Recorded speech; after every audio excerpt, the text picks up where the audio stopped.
Subscribe చేయండి మన GVR films Telugu ఛానల్కి అండ్ పక్కనే ఉన్న బెల్ ఐకాన్ని ప్రెస్ చేయండి బైకింగ్ రిలేటెడ్ వీడియోస్ అందరికన్నా ముందు చూడడానికి.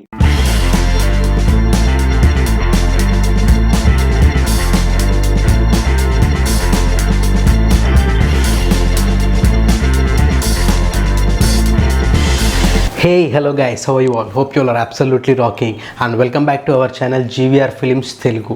So ఈ వీడియోలో మనం బేసిక్గా క్లాసిక్ 350 అండ్ జావా 42 2.1 గురించి కంపేర్ చేస్తున్నాము అండ్ ఈ ఎండ్ ఆఫ్ ది వీడియో కల్లా మీకు ఒక క్లారిటీ వచ్చేస్తుంది. ఏదంటే ఏ వెహికల్ అనేది మీరు ప్రిఫర్ చేయాలి. ఇప్పుడు మనకి జనరల్గా చూసుకుంటే క్లాసిక్ కేటగిరీలో తీసుకుంటే మనకి 3 వెహికల్స్ ఉన్నాయి ఇప్పుడు కరెంట్లీ మార్కెట్లో. అంటే ఇంకా హయ్యర్ కూడా ఉన్నాయి, కాకపోతే మన బడ్జెట్లో చూసుకుంటే కనుక లీస్ట్ బడ్జెట్లో 3 వెహికల్స్ ఉన్నాయి.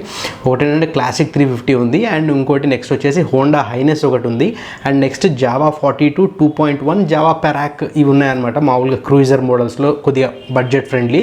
అండ్ ఇంకా మీరు బడ్జెట్ పెట్టాలనుకుంటే ట్రయంఫ్లో కూడా స్ట్రీట్ ట్రిపుల్, స్ట్రీట్ ట్విన్ మనకి చాలా మోడల్స్ ఉన్నాయన్నమాట. సో ఆ హై ఎండ్ మనకి ఇప్పుడు మనం డిస్కస్ చేయట్లేదు. సో ప్రస్తుతానికి అయితే మనం క్లాసిక్ 350 అండ్ జావా 42 2.1 గురించి డిస్కస్ చేద్దాం. ఎందుకంటే ఈ 2 వెహికల్స్కి కంపారిజన్ నాకు చాలామంది అడుగుతున్నారు అనమాట, ఏది తీసుకోవాలి భయ్యా.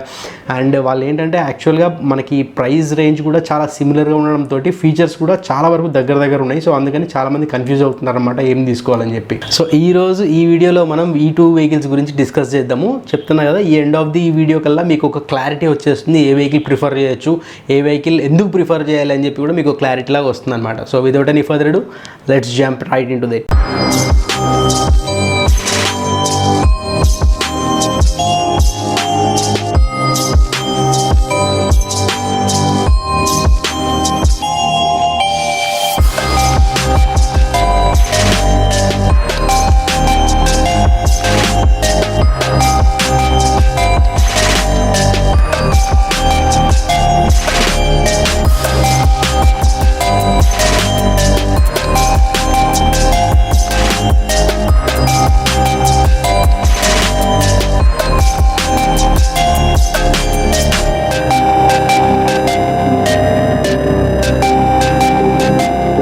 సో గైస్, ఇప్పుడు మనం క్లాసిక్ 350 అండ్ జావా 42 2.1లో కలర్స్ ఏమేమి వస్తాయి బేసిక్గా డిస్కస్ చేద్దాము. ఫస్ట్ సిల్వర్ ఒకటి వస్తుంది, ఆనిక్స్ బ్లాక్ ఒకటి ఉంది, జెడ్ బ్లాక్ ఉంది, రీగల్ రెడ్ ఉంది, రాయల్ బ్లూ ఉంది అండ్ మనకు వచ్చేసి సిగ్నల్ వర్షన్స్లో తీసుకుంటే ఎయిర్ బోర్న్ బ్లూ ఉంది, శాండ్ స్టామ్ ఉంది, metallo silver, orange amber, ash colour ఉంది, చెస్ట్నట్ రెడ్ కలర్ ఒకటి ఉంది, రెడ్డిచ్ రెడ్ ఉంది, సో గన్ మెటల్ గ్రే ఉంది, స్టెల్త్ బ్లాక్, క్రోమ్. సో మొత్తం కలిపి ఒక 16 to 17 కలర్స్ అయితే ఉన్నాయి మనకి క్లాసిక్ బుల్లెట్ వేరియంట్స్లో. So we have a very wide range to choose from మన క్లాసిక్ 350 అనమాట. వెరాజ్ మనకి జావా చూసుకుంటే మనకు ఓన్లీ 3 కలర్స్ ఉన్నాయి జావా 42 2.1లో, red, white and black. So only 3 colours ఉన్నాయి మనకి జావాలో చూసుకుంటే. సో గైస్, మనం ఇప్పుడు క్లాసిక్ 350 ఇంజన్ గురించి చూసుకుంటే 346cc వస్తుంది, single cylinder, air cooled 4 stroke EFI engine వస్తుంది మనకి క్లాసిక్ 350లో. వెరాజ్ మనం జావా 42 2.1 వర్షన్లో చూసుకుంటే కనుక మనకి 293cc single cylinder 4 stroke liquid cooled అనమాట. దీంట్లో మనకి క్లాసిక్లో ఎయిర్ కూల్డ్ వస్తుంది, దీంట్లో లిక్విడ్ కూల్డ్ వస్తుంది. So as per BS6 norms అయితే మనకి అన్ని యాక్చువల్గా EFI ఇంజన్సే వస్తున్నాయి. సో దాని గురించి స్పెసిఫిక్గా మెన్షన్ చేయక్కర్లేదు. కాకపోతే ఏంటంటే మనం కంపేర్ చేస్తున్నాం కాబట్టి ఏదేది అని చెప్పి, సో అందుకని మెన్షన్ చేయడం జరుగుతుంది అనమాట. అండ్ దెన్ మనకి పవర్ అవుట్పుట్ చూసుకుంటే మనకి 19.36 bhp power with 28 Nm torque అనేది మనకి క్లాసిక్ 350 ప్రొడ్యూస్ చేస్తుంది. So at the same time మనం జావా ప్రొడ్యూస్ చేసే పవర్ వచ్చేసి 27.33 అనమాట విత్ 27.02 Nm టార్క్. దీంట్లో ఏంటంటే క్లాసిక్ 350లో మనకి 5 స్పీడ్ వస్తుంది, అంటే 5 గేర్స్ వస్తాయి. జావాలో ఏంటంటే మనకి 6 గేర్స్ వస్తాయి అనమాట. సో అదొకటి పెర్ఫార్మెన్స్ అనేది పెంచుతుంది అనమాట 1 గేర్. నేను చెప్తాను గోయింగ్ ఫార్వర్డ్. ఇంకోటి దీంట్లో ఏంటంటే మనకి క్లాసిక్ 350లో తెలిసినట్టే సింగిల్ ఎగ్జాస్ట్ వస్తుంది, బట్ మనకి జావాలో అయితే ట్విన్ ఎగ్జాస్ట్ వస్తాయి అనమాట. అంటే మనం జావాలో చూసుకుంటే ఏంటంటే మనకి క్లాసిక్ 350 కంటే 8 bhp అనేది ఎక్కువ పవర్ ప్రొడ్యూస్ చేస్తుంది. సో ఒక రకంగా చెప్పాలంటే పెర్ఫార్మెన్స్ ఇంజన్ అనే చెప్పొచ్చు జావా 42 2.1ది. దీంట్లో మేజర్ డిఫరెన్స్ ఏముంటుంది అని చెప్పాలనుకుంటే ఇనిషియల్ పికప్ అనేది రెండిట్లో ఒకేలా ఉంటుంది మోస్ట్ ఆఫ్ ది సినారియోస్లో. కాకపోతే ఏంటంటే టాప్ అండ్ స్పీడ్స్లో మనకి జావా అనేది ఎక్సెల్ అవుతుంది అనమాట. అంటే టాప్ అండ్ స్పీడ్స్లో ఇంకా 6th గేర్ కూడా ఉంది కాబట్టి కొద్దిగా పవర్ అనేది పుల్ అది ఎక్కువ ఉంటుంది అనమాట. వేరాజ్ క్లాసిక్ 350 అండ్ జావాకి రెండు రెండుకి మనకి చాసిస్ కంపేర్ చేసుకుంటే క్లాసిక్ 350లో మనకి సింగిల్ డౌన్ ట్యూబ్ వస్తుంది అనమాట, వేరాజ్ మనకి జావాలో డ్యూయల్ క్రాడల్ వస్తుంది అనమాట, అంటే 2 రాడ్స్ వస్తాయి చాసిస్లో, వేరాజ్ మనకి క్లాసిక్లో ఓన్లీ సింగిల్ రాడ్ వస్తుంది అనమాట. సస్పెన్షన్ గురించి చూసుకుంటే మనకి బోత్ క్లాసిక్ 350 అండ్ జావా 42 2.1లో ఏంటంటే ఇన్వర్టెడ్ టెలిస్కోపిక్ ఫ్రంట్ స్పోక్ సస్పెన్షన్సే వస్తాయి అనమాట. రేర్ వచ్చేసి మనకి హైడ్రోజన్ షాక్స్ అనేవి మనకి రెండిట్లో చూడొచ్చు. అండ్ సస్పెన్షన్ అనేది రెండిట్లో బాగానే ఉంది, రెండిట్లో ఈక్వల్గా అని చెప్పొచ్చు సస్పెన్షన్. పెట్రోల్ ట్యాంక్ గురించి మాట్లాడుకుంటే మనకి క్లాసిక్ 350లో 13.5 లీటర్స్ వస్తాయండి, వేరాజ్ జావాలో కంపేర్ చేసుకుంటే మనం 14 లీటర్స్ పెట్రోల్ ట్యాంక్ అనేది మనకి ఫ్యూయల్ ట్యాంక్ అనేది జావా 42 2.1లో కనిపిస్తుంది. అండ్ మనకి వెయిట్ వచ్చేసి క్రెబ్ వెయిట్ వచ్చేసి మన క్లాసిక్ 350ది 195 kgs ఉంటుందండి. అంటే ఇంకా మీరు యాక్సెసరీస్ ఏమైనా యాడ్ చేస్తే ఇంకొద్దిగా హెవీ అవ్వచ్చు, so that comes around 198 kgs అలా అనుకోండి. వేరే మనకి జావా 42 2.1లో చూసుకుంటే అది 172 kgs. సో వెయిట్లో చూసుకున్నా కానీ మనకి క్లాసిక్ 23 kgs ఎక్కువ ఉందన్నమాట జావా 42 2.1 కంటే. సో ఒకవేళ వెయిట్ మీ కన్సర్న్ అయితే దీనికి కూడా నేను ఒక చిన్న రీజనింగ్ చెప్తాను. ఏంటంటే మీకు జావా అనేది కొద్దిగా లైటర్గా ఉంటుంది, నడపడానికి కానీ లేకపోతే స్టాండ్ చేయడానికి తీయడానికి దానికి కొద్దిగా లైట్ వెయిట్ అనిపించవచ్చు. కాకపోతే క్లాసిక్ 350ది ఇక్కడ అడ్వాంటేజ్ ఏంటంటే మీరు లాంగ్ రైడ్స్ చేస్తున్నప్పుడు, లాంగ్ రైడ్స్ నేను చాలా చేశాను, లాంగ్ రైడ్స్ చేస్తున్నప్పుడు ఎలా ఉంటుందంటే హైవే మీద మీకు రోడ్ గ్రిప్ అనేది చాలా కాన్ఫిడెంట్గా ఉంటుందన్నమాట. అంటే బండి వెయిట్ ఉండడం వల్ల రోడ్కి టైర్కి మధ్యలో ఆ ట్రాక్షన్ కూడా చాలా ఎక్కువ ఉంటుంది, గ్రిప్ అనేది చాలా ఎక్కువ ఉంటుందన్నమాట. యూ కెన్ ఫీల్ ఇట్ యాక్చువల్గా చెప్పాలంటే. ఎందుకంటే నేను ఒక హిల్లాక్ మీద ఒక హిల్ పాయింట్లో రైడ్ చేస్తున్నప్పుడు ఇట్లా గాలి వచ్చిందనమాట నా ముందు, అంటే జావా 42 కాదు యాక్చువల్గా చెప్పాలంటే పల్సర్ అనమాట. పల్సర్ వెళ్తుంటే ఆడు కొద్దిగా ఇట్లా అయ్యాడనమాట గాలిలో వీయడంతో. కాకపోతే నాకైతే ఏ ప్రాబ్లం రాలేదు. మన రాయల్ ఎన్ఫీల్డ్ దాదా ఉన్నాడు కదా క్లాసిక్ 350, సో దాన్ని వెళ్తుంటే గాలి వచ్చింది, కాకపోతే వెహికల్ అనేది చాలా స్టర్డీగా అనిపించింది అనమాట. సో ఈ 23 kgs ఎక్కువ రాయల్ ఎన్ఫీల్డ్ క్లాసిక్ అనేది అక్కడ పనికొచ్చింది నాకు, and that is very useful feature నన్ను అడిగితే. సో గైస్ మనం నెక్స్ట్ మనకి ఫ్రంట్ వచ్చే ఇన్స్ట్రుమెంట్ క్లస్టర్ గురించి మాట్లాడుకుంటే మనకి క్లాసిక్ 350లో తెలిసినట్టు పెద్దగా ఇన్స్ట్రుమెంట్ క్లస్టర్ డీటెయిలింగ్ ఏముండదు, కంప్లీట్ అనలాగ్ వస్తుంది అనమాట.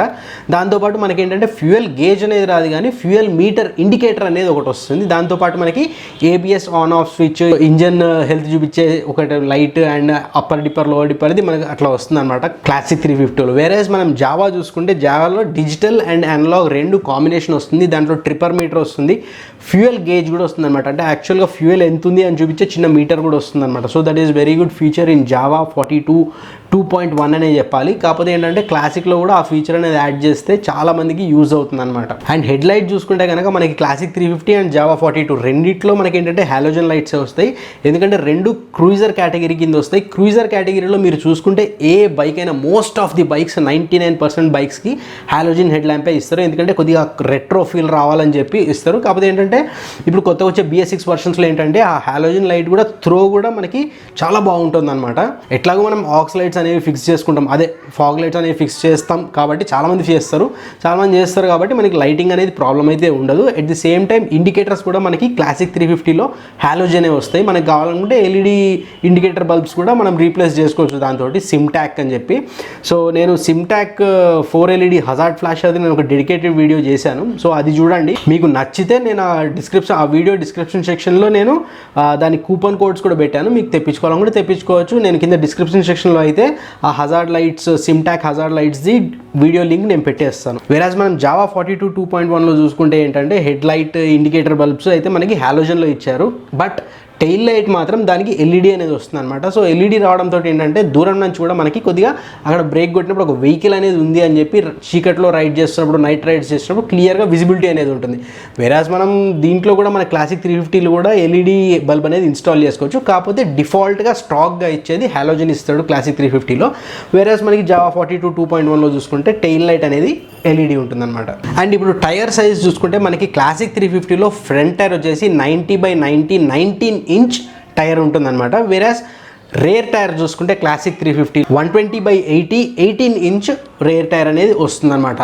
అండ్ దెన్ మనకి జావా 42 2.1లో చూసుకుంటే ఫ్రంట్ టైర్ వచ్చేసి 90/90 18 ఇంచ్ టైర్ అనేది వస్తుంది. వేరాజ్ రేర్ టైర్ చూసుకుంటే జావా 42 2.1లో 120/80 17 ఇంచ్ టైర్ అనేది వస్తుంది అనమాట. సో ఈ రెండు వెహికల్స్ కి మనకి ఏంటంటే క్లాసిక్ 350 అండ్ జావా 42కి మనకి డ్యూయల్ ఛానల్ ABS అనేది వస్తుంది. కాకపోతే మనకి క్లాసిక్ 350లో ఏంటంటే సింగిల్ ఛానల్ ABS వర్షన్స్ కూడా ఉన్నాయి. అది ఎందుకంటే కస్టమర్ ని బేస్ చేసుకుని, ఇప్పుడు సింగిల్ ఛానల్ ABS అంటే ఆబ్వియస్ గా కాస్ట్ కొద్దిగా తక్కువే ఉంటుంది, వేరాజ్ డ్యూయల్ ఛానల్ ABS అంటే కాస్ట్ ఎక్కువే ఉంటుంది. కాకపోతే మనకి మనకి ఏంటంటే చూస్ చేసుకోవడానికి మనకి వెరైటీ ఉంది. యాజ్ పర్ అవర్ బడ్జెట్ మనం ఏ వెహికల్ కావాలంటే ఏ ఫీచర్స్ కావాలనుకుంటే ఆ ఫీచర్స్ ఉన్నది మనం సెలెక్ట్ చేసుకోవచ్చు అనమాట క్లాసిక్ 350లో. వేరేస్ జావా 42లో మనకి డెడికేటెడ్గా డ్యూయల్ ఛానల్ ఏబిఎస్ వస్తుంది, సింగిల్ ఛానల్ ఏబిఎస్ అనేది దాంట్లో రాదు. అండ్ మనకి క్లాసిక్ 350లో ఏంటంటే స్పోక్ వర్షన్స్ ఉన్నాయి అండ్ అలాయ్ వీల్స్ ఉన్నాయి. మనకి ఏంటంటే ఆఫ్ రోడ్ చేసేటప్పుడు స్పోక్స్ యూజ్ చేస్తే ఎక్కువ కాన్ఫిడెంట్గా ఉంటుంది అనుకున్న వాళ్ళు they can definitely go head with spoke wheels అనమాట మనకి క్లాసిక్ 350లో దొరికేవి. అండ్ మనం ఎక్కువ సిటీలో తిరుగుతాము, లేకపోతే మనం హైవేస్లోనే వెళ్తాము, ఆఫ్ రోడింగ్ తక్కువ ఉంటుంది అనుకునే వాళ్ళు క్లాసిక్ 350లో అలాయ్ వీల్స్ వర్షన్ తీసుకోవచ్చు విత్ ట్యూబ్లెస్ టైర్స్ అనమాట. అలాయ్ వీల్స్ అంటే ఆబ్వియస్గా ట్యూబ్లెస్ యూజ్ చేస్తాము, వేరే స్పోక్ అంటే మనకి ట్యూబ్ టైర్ యూజ్ చేస్తాం. జావా 42 2.1లో అలా కాదు, మనకి స్పోక్ వర్షన్ అనేది లేదు. So definitely we have to go with mag wheels అనమాట. మ్యాక్ వీల్స్ అంటే అదే alloy wheels, mag wheels. So we have to go with that alloy wheel option. So ఇంకోటి మనకి ఫ్యాన్సీ ఐటమ్ అనుకోవచ్చు, కాకపోతే క్లాసిక్ 350లో మనకి ప్రొవైడ్ చేయండి ఏంటంటే బార్ అండ్ మిర్రర్స్. మనకి క్లాసిక్ 350లో మనకి రెగ్యులర్ మిర్రర్స్ అనేవి వస్తాయి అనమాట, రౌండ్ కలర్ వస్తాయి కదా, సో ఆ మిర్రర్స్ అనేవి వస్తాయి అనమాట. వేరే జావా 42 2.1లో వాళ్ళు బై డిఫాల్ట్ అనేది హ్యాండిల్ బార్ అండ్ మిర్రర్స్ అంటాం కదా, సో బార్ అండ్ మిర్రర్స్ అనేది వాళ్ళు ప్రొవైడ్ చేస్తున్నారు అనమాట జావా 42 2.1లో. సో యాక్చువల్గా ఈ బార్ అండ్ మిర్రర్స్ మన క్లాసిక్ 350లో ఎలా ఇన్స్టాల్ చేసుకోవాలి అన్న దాని మీద నేను ఒక డెడికేటెడ్ వీడియో చేశాను. ఒకవేళ మీరు బార్ అండ్ మిర్రర్స్ ఇంట్రెస్టెడ్ ఉండి ఒకవేళ మీరు చూడాలి అనుకుంటే కనుక ఖచ్చితంగా ఆ లింక్ అనేది నేను డిస్క్రిప్షన్ సెక్షన్లో పెట్టేస్తాను, ఖచ్చితంగా వెళ్ళి ఆ వీడియో కూడా చూడండి ఈ వీడియో చూసిన తర్వాత.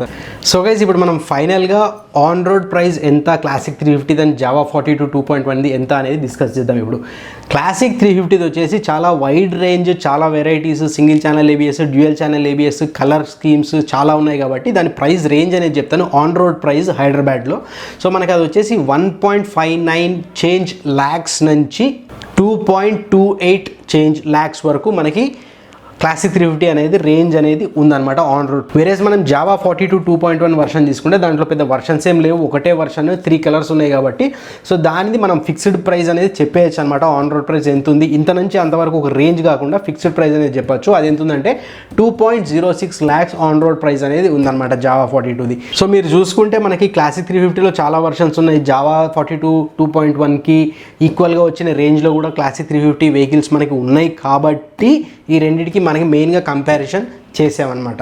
సో ఇప్పుడు ఫైనల్ వర్డిక్ట్, ఈ రెండిట్లో మీరు ఏ వెహికల్ తీసుకోవాలి. సో మీరు ఎక్కువ సిటీలో వెళ్తారు అండ్ హైవేస్లో తిరుగుతారు, జస్ట్ క్రూజింగ్ పర్పస్, మీకు కాన్స్టెంట్ స్పీడ్ మెయింటైన్ చేస్తూ ఆ రాయల్ ఫీల్ ఎంజాయ్ చేయాలి, కొద్దిగా బీట్, ఇప్పుడు BS6 వెహికల్స్లో బీట్ తగ్గిపోయింది, కాకపోతే మీరు సైలెన్సర్ అనేది చేంజ్ చేసుకుంటున్నారు చాలామంది. సో అలాంటి ఫీల్ కావాలి మీకు, కొద్దిగా రాయల్, ఆ టైప్ ఆఫ్ లెజెండరీ క్లాసిక్ ఆ లుక్ కావాలనుకుంటే మీరు డెఫినెట్గా క్లాసిక్ 350 అనేది ప్రిఫర్ చేయొచ్చు అనమాట. వేరేస్ జావా 42 అనేది పెర్ఫార్మెన్స్ ఓరియంటెడ్ మోర్, ఎందుకంటే మనకి దీంట్లో 1/2 లీటర్ ట్యాంక్ ఎక్కువ కెపాసిటీ ఉంటుంది అండ్ వెయిట్ కూడా చాలా తక్కువ అండి, 23 kgs తక్కువ క్లాసిక్ కంటే. అండ్ మీకు చూసుకుంటే కనుక 6 స్పీడ్ వస్తుంది మనకి, అంటే 6 గేర్ వస్తుంది జావా 42 2.1లో. అండ్ మనం చూసుకుంటే 8 bhp ఎక్కువ మనకి క్లాసిక్ 350 కంటే. సో ఏంటంటే మనకి హై స్పీడ్స్లో పికప్ అనేది, పెర్ఫార్మెన్స్ అనేది బాగుంటుంది అనమాట. అంటే మీరు ఒకవేళ హైవేలో చాలా హై స్పీడ్స్లో క్రూజ్ చేయాలి, 100 120 అట్లా క్రూజ్ చేయాలనుకుంటే, అంటే క్లాసిక్ 350లో కూడా వెళ్ళొచ్చు, వెళ్ళలేమా అంటే ఖచ్చితంగా వెళ్ళొచ్చు. కాకపోతే 6 గేర్ ఉండడం వల్ల మనకి జావా 42 2.1లో ఏంటంటే ఇంకా కన్వీనియంట్గా మనకి ఆ రివ్వింగ్ అనేది ఎక్కువ ఉండదు అనమాట, ఇంజిన్ స్ట్రగుల్ అవ్వడం అనేది ఎక్కువ అనిపించదు 6 గేర్స్ ఉండడం వల్ల. సో మీరు అలా రైడ్ చేయాలి అనుకుంటే you can definitely go head with Java 42 2.1. So ఈ వీడియోలో మీకు క్లారిటీ వచ్చేసింది అనుకుంటున్నాను, మీరు ఏ వెహికల్ తీసుకోవాలి అనుకుంటున్నారో. సో గైస్ లాస్ట్ నేను మీకు ఒక అడిషనల్ పాయింట్ ఒకటి చెప్దాం అనుకున్నాను. ఏంటంటే మీరు ఎప్పుడన్నా వెహికల్ తీసుకుని 2 వీలర్ కానీ 4 వీలర్ కానీ, ఇప్పుడు మనం 2 వీలర్ గురించి మాట్లాడుకుంటాం కదా, దాని గురించి మాట్లాడుకుందాం. 2 వీలర్ తీసుకుని మీరు ఎక్కడికన్నా వేరే ఊరు వెళ్ళినప్పుడు అక్కడ మీకు సర్వీస్ సెంటర్ అనేది ఉండాలి. మీకు ఏమైనా వెహికల్ ప్రాబ్లం వచ్చినా ఏమైనా అయినా కానీ చూపించడానికి, చెక్ చేయడానికి, చెక్ చేయించడానికి అక్కడ సర్వీస్ సెంటర్ అనేది ఉండాలి. వేరేస్ రాయల్ ఎన్ఫీల్డ్ అనేది చాలా హిస్టారిక్ కంపెనీ, లెజెండరీ కంపెనీ కాబట్టి ఆల్మోస్ట్ ప్రతి ఊళ్ళో అయితే రాయల్ ఎన్ఫీల్డ్ సర్వీస్ సెంటర్ అనేది ఖచ్చితంగా ఉంటుంది. షోరూమ్ ఉన్నా లేకపోయినా కానీ సర్వీస్ సెంటర్ అనేది ఖచ్చితంగా ఉంటుంది. అందులో మీరు BS4 వెహికల్ అయితే మాత్రం మీరు ఏ మెకానిక్ దగ్గరికైనా వెళ్ళి రిపేర్ చేయించుకోవచ్చు, ఏం చిన్న ప్రాబ్లం వచ్చినా కానీ. వేరేస్ జావా 42 అలా కాదండి. జావా 42 అనేది కొత్త వెహికల్ మార్కెట్లో when compare to royal Enfield, and అది కంప్లీట్గా EFI ఇంజన్ తోటి లాంచ్ అవుతుంది ఇప్పుడు. సో దాని మెకానిక్స్ అవన్నీ తెలియడం కూడా కొద్దిగా కష్టమే ఉంటుంది. ఏ మెకానిక్ పడితే ఆ మెకానిక్ దగ్గర తీసుకెళ్తే వాళ్ళు చేయలేరు అనమాట. సో జావా సర్వీస్ సెంటర్స్ కూడా కంపేర్ టు రాయల్ ఎన్ఫీల్డ్ తక్కువే ఉన్నాయని చెప్పాలి ఇండియాలో.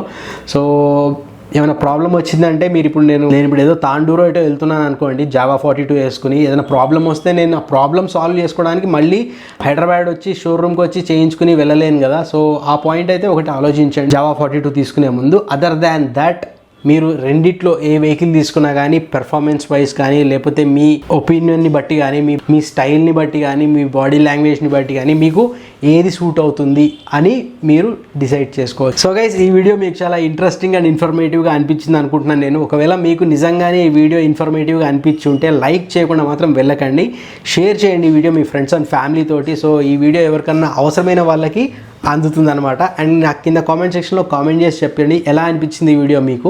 మీరు ఏ వెహికల్ తీసుకోబోతున్నారో అనేది కూడా నాకు కింద కామెంట్ సెక్షన్లో కామెంట్ చేసి చెప్పండి ఖచ్చితంగా. And last but not least guys, subscribe చేయడం మాత్రం మర్చిపోకండి. పక్కనే మన బెల్ ఐకాన్ ప్రెస్ చేసి ఆల్ అనే ఆప్షన్ సెలెక్ట్ చేసుకోండి. సో దట్ నేను మన వీడియో అప్లోడ్ చేసినప్పుడు మీకు వెంటనే వీడియో అనేది వచ్చేస్తుంది. So that being said, let's meet my next video. Till then keep smiling and never back down. జై హింద్.